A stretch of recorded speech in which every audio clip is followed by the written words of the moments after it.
Olá, sejam bem-vindos ao Contando Histórias com Histórias. Esta é uma videoaula contemplada pelo PROAC 39 de 2021, o PROAC Expresso na modalidade Artistas. O meu nome, Robson Emílio. Eu sou ator, sou contador de histórias e sou fundador da Companhia Eureka. A Companhia Eureka surgiu no ano de 2008 e desde então nós temos focado o nosso trabalho na literatura, na palavra escrita, a partir do livro. Todos os nossos trabalhos de intervenção, de contação de histórias, de espetáculos de teatro para o público infanto-juvenil, todo ele é baseado a partir do livro.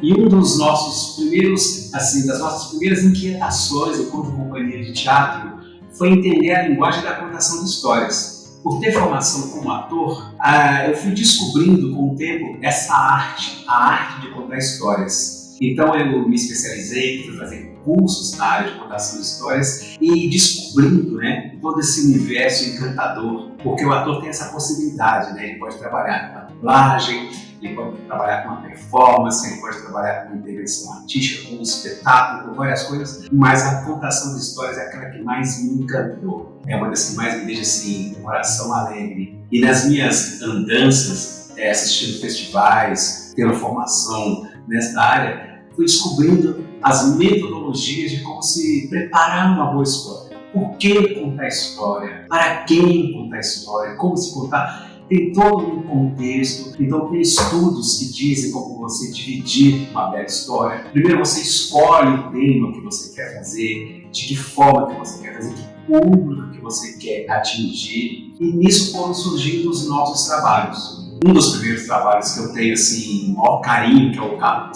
foi o nosso primeiro trabalho como contação de história como companhia, chama-se Histórias de Bem Querer, que é um ciclo de contação de histórias onde nós abordamos temas para os pequenininhos, lá para a primeira infância, onde a gente fala de coragem, a gente fala de bondade, de gratidão, de honestidade, e foram momentos incríveis nessa nossa trajetória. Teve uma certa vez, nesse nosso ciclo de contação de histórias, são pequenas pérolas que surgem junto à plateia, que são coisas que a gente vai descobrindo junto com o nosso público. Então estávamos contando histórias de bem-querer e eu pergunto para a plateia: alguém sabe o que é gratidão? Nisso havia uma criança pequenininha de uns 5, 4 anos talvez, e levantou: eu sei, começou a levantar, falei: pai, segurar, calma, respira, pai, calma, deixa ele falar. Aí a criança vai e responde para todo mundo: gratidão é uma coisa grande, enorme. Ele foi pela onomatopeia, pelo som da palavra. Eu falei: quanto maior, melhor. Nesse mesmo dia, havia uma garota. E olha que eu decorei o nome dela, Emily. Quando ela falou Emily, eu disse: Emily, o seu nome é o nome da minha avó, só que em inglês. Porque eu sou Robson Emílio. Olha, nós temos praticamente o mesmo nome. Ela toda contente, toda feliz. Eu falei: Emily, você sabe o que é gratidão? Ela: sei. Eu falei: então calma. Vem até aqui, ela foi até o palco, eu falei: fala para as pessoas o que é gratidão. Ela pega, olha para todo mundo, dá uma respirada e fala: gratidão é quando você gosta de alguém e não espera nada em troca. A plateia veio abaixo, todo mundo, eu falei: gente, quem aqui não concorda com ele? Quem acha que gratidão é isso? Uma das coisas que eu tenho aprendido cada vez que eu vou para uma sessão de contação de história, essa coisa especial, o primeiro amor, o primeiro olhar, a resposta que a criança tem. Eu costumo dizer e brincar que a gente nasce com todos os nossos aplicativos funcionando perfeitamente, bem tudo em ordem. Com o tempo vai se corrompendo, pegando vírus, desatualizando, porque a criança ela vem de forma pronta. Você faz uma pergunta, ela não fica com rodeio, ela não fica querendo encontrar o que é certo e errado. Ela fala que vem, que é puro. Bom, dentro dessa pesquisa de contar, de como contar, uma das coisas que eu percebi na minha maneira de contar, junto com as pessoas que contam comigo, dos companheiros de cena, é que meu trabalho parte de uma provocação. Geralmente, quando eu vou contar a história, eu chego no ambiente, eu começo a conversar com as pessoas, começo a perguntar nome, o que a pessoa faz, tudo bem antes de realmente entrar no universo da história em si. E ao criar essa atmosfera, eu vou conseguindo elementos para depois ter uma provocação de brincadeira. E eu recebo nessa contrapartida deles também algumas provocações. Então a história funciona, para mim, quando há um diálogo direto com a plateia. Assim, às vezes me perguntam, tá, mas cara, você falou que gosta de contar, mas como é que você realmente prepara uma história para contar? Eu faço de diversas formas, mas uma das que eu mais gosto é que eu escrevo a história. Né? Então eu ganho um livro, alguém fala uma história, eu vou procurar essa história dentro de um livro e eu reescrevo. 1, 2, 3, eu escrevo quantas vezes for para que começar a tomar um formato da minha maneira, do jeito de eu contar, para ficar o mais natural possível para mim. Teve uma certa vez também, eu estava contando esse ciclo de histórias de bem-querer para o aniversário de uma amiga, da irmã de uma amiga minha. Então nós fomos até a escola dela, estavam todos os pais presentes, as mães, a diretora da escola, e começamos a contar. A história fala sobre coragem. E no meio da contação da história, eu estava lá imbuído, assim, concentrado no personagem. De repente eu paro e eu olhei para todo mundo. As crianças estavam assim, paradas. Tinha um pai segurando um copo de refrigerante, uma mãe com um pedaço de bolo, todo mundo parado, me olhando. Aquele para mim durou como se fosse horas. Eu ficava olhando para as pessoas e falei, é isso? É isso que é contar histórias? As pessoas param de te ouvir. É de uma generosidade, eu brinco, né, da pessoa vir e ficar me ouvindo e ficar ouvindo as histórias que eu conto, que já estão presentes nos livros, porque foi muito especial. E nesse dia veio uma outra ficha que caiu. As pessoas falam, mas você conta história infantil, você conta história adulto, você conta história da terceira idade, que tipo de história você conta? Olha, eu venho cada vez mais acreditando que eu conto histórias para quem estiver ouvindo, para a pessoa que estiver na minha frente. É claro, tem as temáticas, mas uma criança não vai sozinha para uma escola, ela vai ter um professor, a criança não vai sozinha para o teatro, vai ter um pai, uma mãe, um irmão, uma tia, uma avó que vai acompanhar. Então eu conto para aquele público que está ali. E eu tento conversar com aquele público que está ali de todas as formas. Eu não infantilizo o diálogo, né? Eu não vou para aquela coisa do diminutivo. Eu converso, eu conto a história de uma forma que atinge o coração de quem estiver ouvindo. E essa história sobre coragem, ela reverberou de uma forma muito bacana.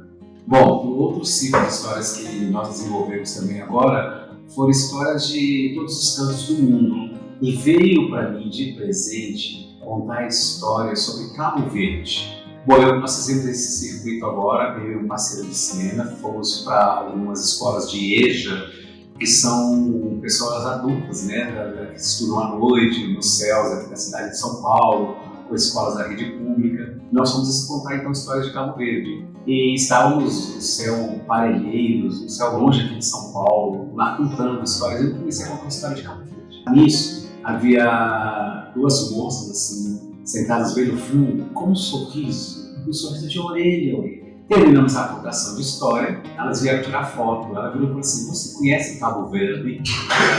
Com esse jeitinho. Você conhece Cabo Verde? Eu falei, não, e esse seu acento, esse seu sotaque? Ela falou assim, olha, eu fui criada em Angola, mas eu nasci em Cabo Verde. Você contou exatamente a história que quando eu era criança, eu ouvia minha avó contar. Você já teve em Cabo Verde. Nisso, um outro rapaz do EJA, assim, de uns 19, 20 anos, virou e falou assim, mas como é que você conhece tanta história assim? De onde que você tira essas histórias? Foi a pergunta que eu precisava ouvir, porque eu estava com um livro, eu virei para ele e falei assim, olha, eu consigo viajar o mundo sem sair do lugar através disso. Eu fui mostrando o livro para ele. Ele falou assim, mas eu não sei nem ler direito. Eu falei assim, é a grande oportunidade que você está tendo, que você precisa aprender a ler. E a partir do momento que você lê uma história, que você lê outra, que você vai lendo outras, o seu repertório vai mudando, a sua vida vai mudando. O livro tem esse poder de transformar, de trazer a gente, de levar a gente para qualquer lugar. Ele ficou encantado e falou assim, mas isso tudo cabe no livro? Eu falei, olha, no livro cabe tudo que você possa imaginar e até mais. No livro cabe todas as possibilidades que você possa imaginar de assunto. E é sobre isso que eu quero falar agora, sobre esse projeto, que é um projeto que a Eureka tem, que é incrível, que eu tenho o maior carinho. Chama-se Permacoteca.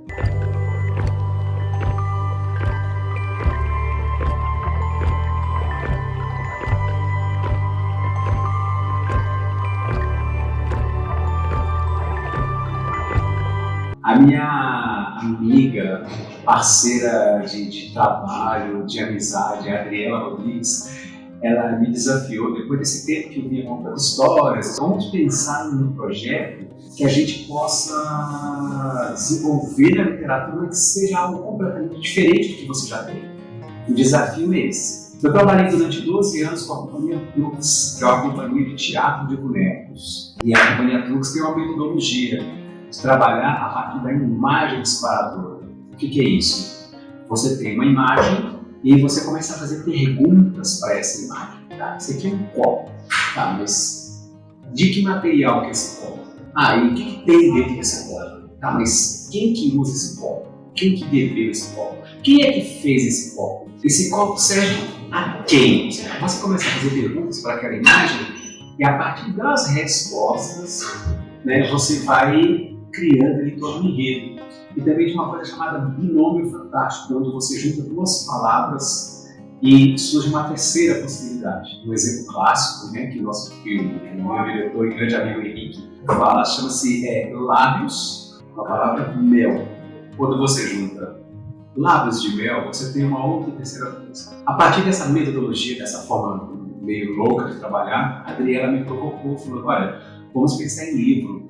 Já que a Eureka trabalha assim no livro, vamos pensar de que forma a gente pode falar de livro de uma forma diferente. Quem escreve livro, quem lê livro, onde se encontra livro, e começamos a fazer essas perguntas. Fazendo pergunta, e o que a gente pode fazer de diferente? Nisso me deu uma explosão, surgiu uma palavra na minha cabeça, chamada pernacoteca. A minha parceira veio e falou assim, mas o que é pernacoteca? É uma biblioteca que anda sobre as próprias pernas, já que as pessoas pararam, ou pelo menos diminuíram de ir até as bibliotecas, nós vamos construir uma biblioteca que ela vai de encontro às pessoas, levando os livros. Então vai ser um guardião, um ser híbrido, metade homem, metade móvel, é uma biblioteca. Então é literalmente como se fosse isso aqui, é um tipo de oratório. Pensa num oratório barroco, agora joga aí no Google, oratório. É uma caixinha quadradinha que quando você abre duas portinhas, nos oratórios lá, os santos, aquela coisa toda. No caso da Pinacoteca, é um móvel grande, onde eu fico dentro desse móvel com duas portas. Quando abre as portas, está cheio de livros em miniatura. E são livros que cabem tudo, livros de verdade. Tem coleção de Romeu e Julieta, a de Edgar Allan Poe, tem tudo quanto é tipo de livro, com prateleiras, com seções todas separadas. E da cintura para baixo tem as minhas pernas e outras duas pernas que estão em cima de um skate. A Pinacoteca, nós começamos como a encantadora biblioteca sobre pernas. E ela sai pelo mundo à procura de leitores. E esse trabalho surge com essa necessidade e quando nós conseguimos concretizar, materializar este móvel, é algo encantador.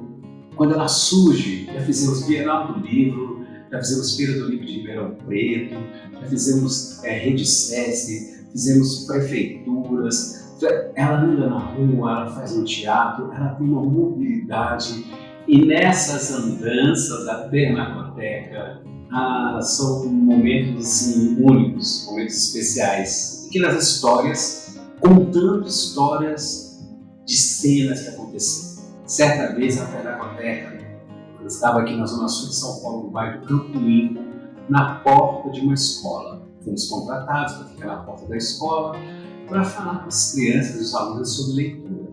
Só que durante o intervalo entre uma turma que sai, uma turma que entra, ficou um vácuo, e era horário da gente começar o trabalho. E havia moradores, né, pessoas de situação de rua ali naquela praça. E o nosso contrato falou assim, não, vamos fazer para todo mundo. E eu, como ator, eu quero falar sobre literatura em qualquer um. A Pinacoteca então caminha, né, que somos em 3 pessoas. Tem a Pinacoteca, Trova Letras e Pedra Letras, que são 3 personagens. Um músico, um ator e um brincante. Cheguei, então, como ator e como Pinacoteca, um grupo de pessoas que estão em situação de rua. Cheguei para um dos rapazes que estava lá, olhando, com aquela cara estranha assim, de coca, assim, em silêncio, que ouviram que a Pinacoteca faz essa pergunta. E você, rapaz, meu amigo, qual foi o último livro que você leu? Ele estava fumando um cigarro, ele deu um trago de cigarro, soltou a fumaça, aqueles silêncios. Ele olhou para mim e falou: rapaz, eu li um livro difícil, um livro que era tanto personagem.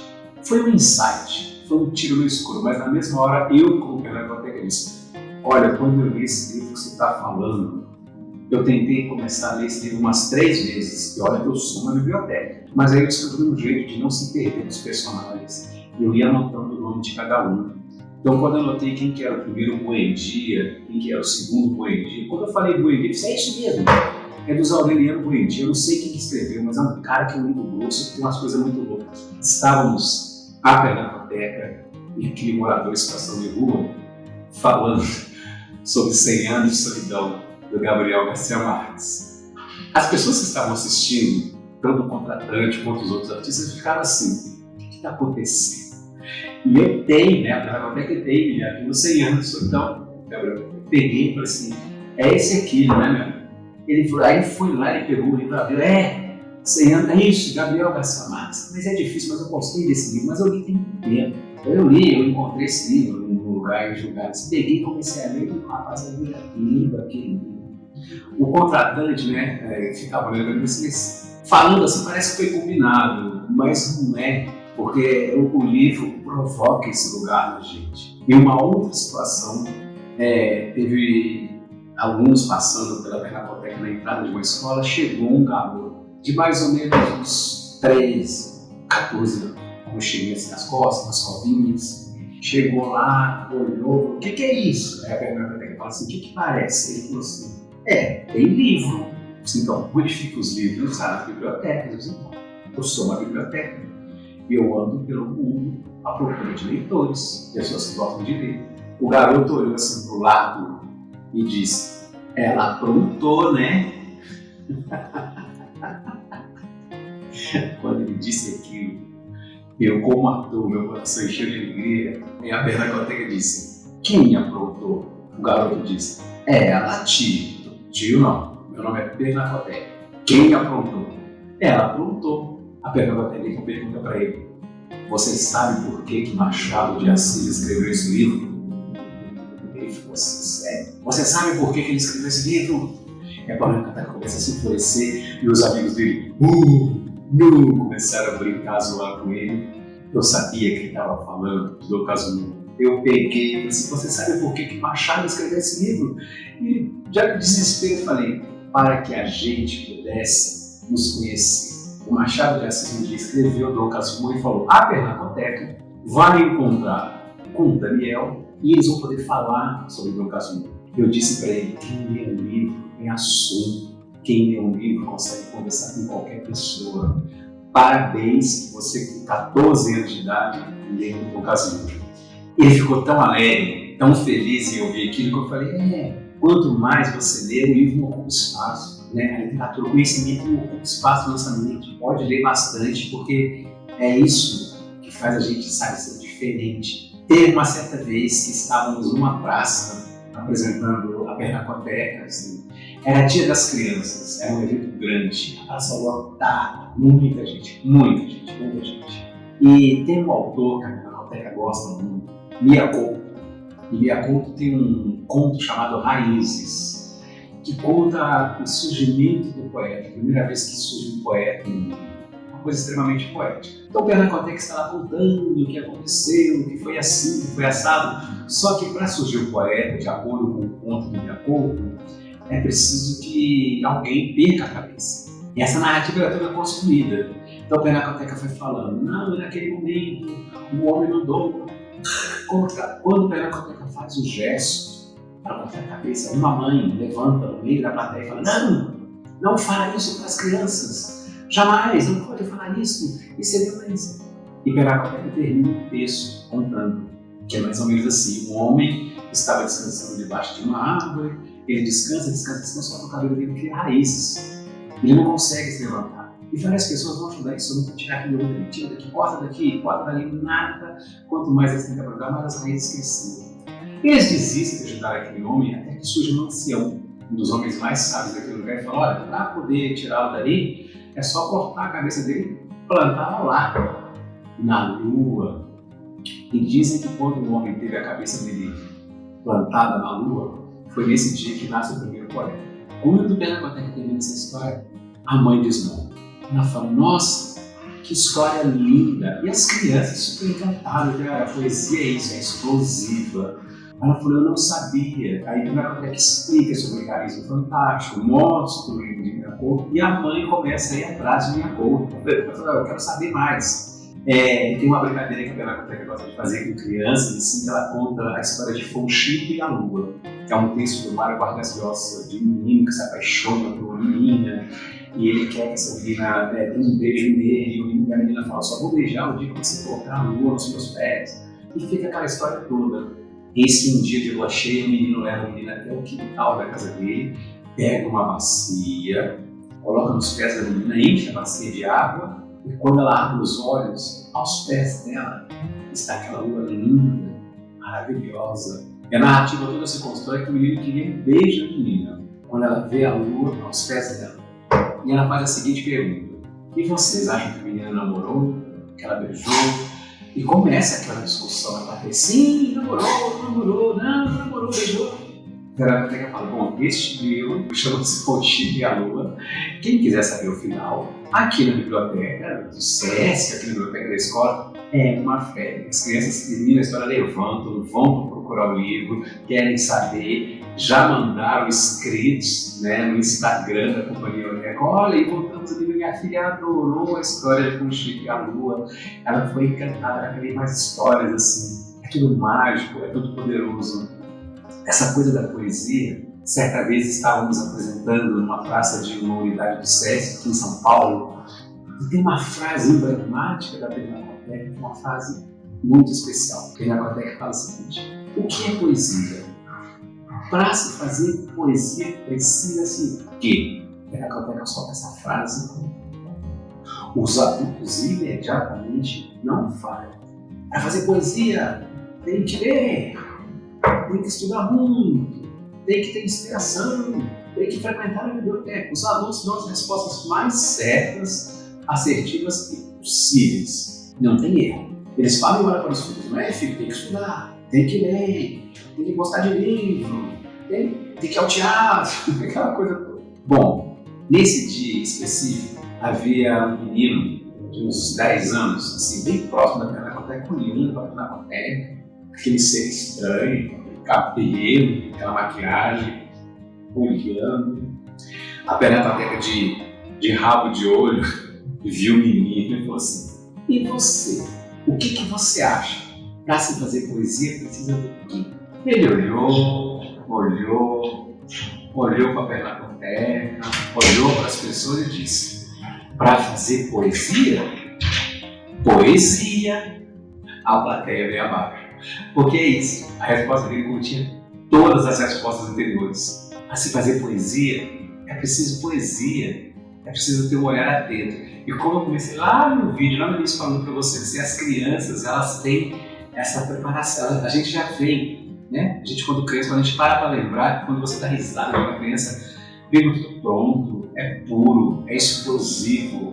Eu costumo dizer, eu como contador de histórias, como narrador, como ator, eu tenho um privilégio, uma sorte muito grande nesse trabalho de contar histórias, seja Pinacoteca, histórias de bem-querer, porque o meu trabalho e a honra que eu tenho é de pegar o que está no livro, ler o livro e mostrar para as pessoas, mostrar o que está escrito, não passa disso. Basta eu ler o livro que já está pronto. Eu não preciso ser Guimarães Rosa, eu não preciso ser Machado de Assis, eu não preciso ser Cora Coralina, eu não preciso ser Adélia Prado, eu não preciso ser Conceição Evaristo. Essas pessoas já vieram antes, já pavimentaram o caminho, elas já deixaram pronto. Eu tenho uma sorte de ter acesso a esse tipo de literatura, esse tipo de livro, esse tipo de trabalho, ler e trazer para as pessoas. Esse é um dos trabalhos que eu mais gosto de fazer. Compartilhar aquilo que eu entendo e que eu vejo na literatura. Bom, para terminar essa videoaula, eu quero agradecer você que ficou aqui assistindo até agora.